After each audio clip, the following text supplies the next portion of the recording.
All right. Really good practice today. I thought we had probably our best competition from both sides. Got a couple scenarios, did a coming out scenario, finished with a red area series.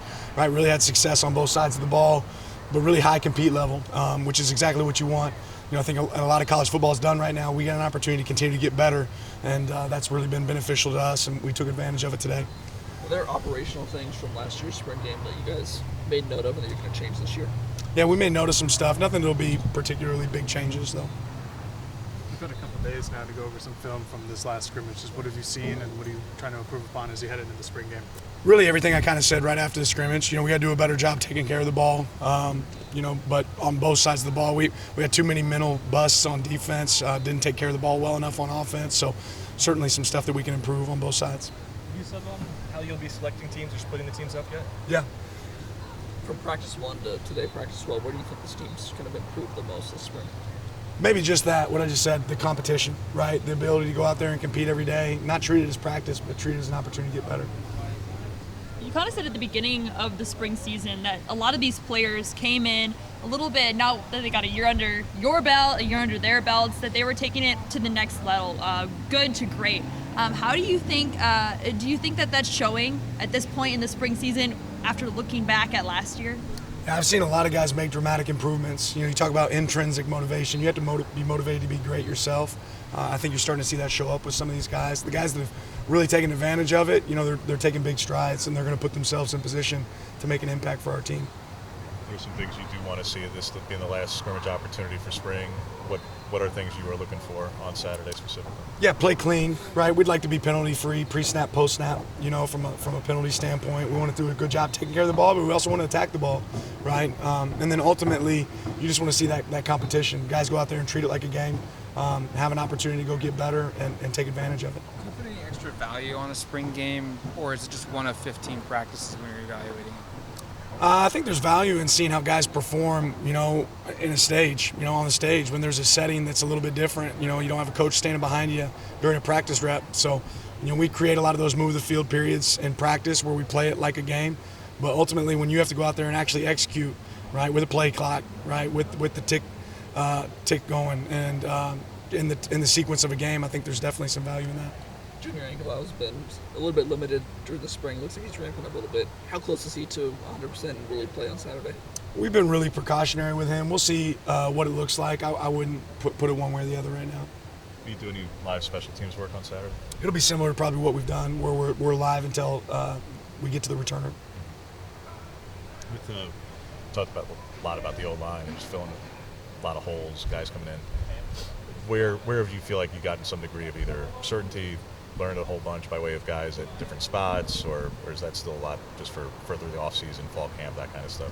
I'm not sure if I know exactly what you're asking. Have you gotten more certainty at certain spots in the O-line, or when you had a competition with Marcus and JPJ, does Marcus going down just kind of delay that a little bit? Has Steven solidified himself as a guard as opposed to anything at tackle? Yeah, I think we got great competition. I think we got multiple guys that can play. Nothing's set in stone right now. We compete every day. No, it's not like you walk into our room and you say, okay, the depth chart's set. Right, these guys got to go work for it every day. Any day you can earn it, and any day you can lose it. I know you still got a couple guys that you're going to get before fall camp. What do you think is the biggest difference that fans will be able to see at the spring game between last year's team and the team that's going to perform on Saturday? Yeah, ultimately, I think overall physicality. Right, I think you're going to see a really physical team. I think that's a brand of learning how the way you practice and the way you play carries over. We have been much more physical as a team this spring than I think we were last year. We've asked you a lot about Brandon Dorless and him coming back, and just what have you seen from him in terms of improvement so far this spring? What are the areas that he's trying to fine-tune in his fifth season? Yeah, playing with better pad level, using his hands consistently better, understanding. I think he did a good job of assessing, okay, here's what my film said last year, right? And then here's the things that I can tweak to get there. So some technical things that he's been able to improve. And then just his overall compete, there's an expectation, for him and really all those guys that can play along the front for us to play at a certain level. Where do you think the increase in physicality comes from this year compared to last year? Is it just roster additions or? A combination. I mean, learning how to practice, right, the right way, right? When you say you're thud mode, it means you got to actually thud somebody for the whistle to blow, right? And just learning how to do that and attack that each day. But certainly, we've improved our roster as well. How have you seen Jackson Pyrus Johnson maybe improve and step into the leadership required to play center? Yeah, I think one of the biggest things is Jackson making sure that he keeps himself available. You know, this guy's a tough player, and he's had dings and bruises throughout the spring, that he's made sure he continues to stay available out there for our team, which has been good. And then the center, you know, there's no question when you're playing center or guard, you got to know a lot of what's going on and be an extension really of the quarterback. You touch the ball every play. So wherever he's at on that offensive line, just the knowledge of the game for him and the consistency starting to show up. You really hadn't had a chance to see Popo in live action just due to injury and coming back off surgeries, those sorts of things. What has he shown in 12 practices for so far this spring, and how close is he to the form that a lot of us saw years ago? Yeah, he's shown a lot of flashes of being a really great player. I think every one of these practices has really benefited him. You know, the only way you're going to get better at football is playing football. And Popo works so hard to get back. Our training staff did such a great job to get him back where he's ready, but he's certainly shown flashes of a player that we have high expectations for, and I'm excited to see what he continues to do there.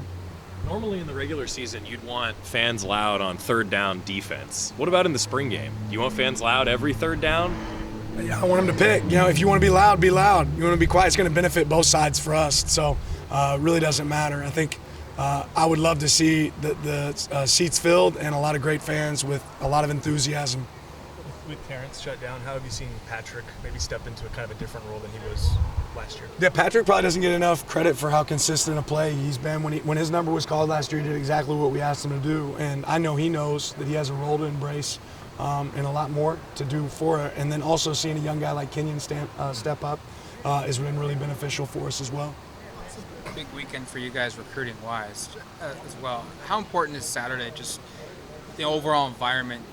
How big can it be on a recruiting show for you guys? Yeah, I think this is a great example of everybody here at Oregon needs to realize that they have an impact. We're going to have great players here on campus, but they have an impact for what that experience looks like, right? So they can help create that experience from a fan standpoint, from an administrative standpoint, from our staff standpoint, making that experience really unique and special for the guys that we have here on campus.